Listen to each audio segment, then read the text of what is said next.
আমরা অত্যন্ত উদ্বেগের সঙ্গে লক্ষ্য করছি দেশের সবকটি পাবলিক বিশ্ববিদ্যালয়ের সকল শিক্ষক ও কর্মচারী সম্প্রতি শিক্ষা কার্যক্রম বন্ধ করে দিয়েছে।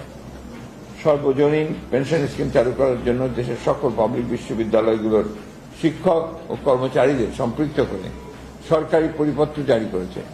এই বিষয়টি নিয়ে ক্ষুব্ধ বাংলাদেশের পাবলিক বিশ্ববিদ্যালয়ের শিক্ষক সম্প্রদায়ের কর্মচারীবৃন্দ এবং তারা এই স্মারকটি প্রত্যাখ্যান করেছে এবং প্রতিবাদ করেছে। আমরা বিশ্ববিদ্যালয়ের শিক্ষক ও কর্মচারীদের এই যৌক্তিক আন্দোলন সমর্থন করছি এবং অবিলম্বে এই পেনশন স্কিম প্রত্যাহারের আহ্বান জানাচ্ছি।